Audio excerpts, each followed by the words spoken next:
আজ রাত ৯টা ৩০ হঠাৎ করে ফেসবুক অ্যাকাউন্ট লগ আউট হয়ে গেল।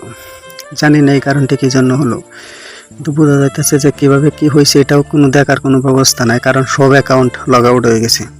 এটা কি ফেসবুক সার্ভারের সমস্যা নাকি অন্য কিছু, এটা ঠিক বলা যাইতেছে, কেননা কেউ এখন পর্যন্ত ফেসবুকে ঢুকতে পারতেছে না।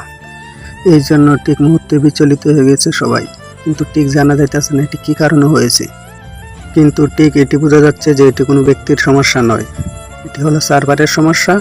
সবারই একই অবস্থা, তাই কারো কোনো দুশ্চিন্তা হওয়ার কারণ নাই। বোঝা যাচ্ছে যে ফেসবুকের সার্ভার ঠিক হলে আবার সবার আইডি ফিরে পাওয়া যাবে, আর কারো দুশ্চিন্তা হওয়ার কোনো কারণ নেই। ফেসবুক আইডি ইনশাল্লাহ সবারটাই ঠিক হয়ে যাবে। ফেসবুক সার্ভার ঠিক হয়ে গেলে ইনশাল্লাহ। সবাই ভালো থাকবেন, সুস্থ থাকবেন, ধন্যবাদ।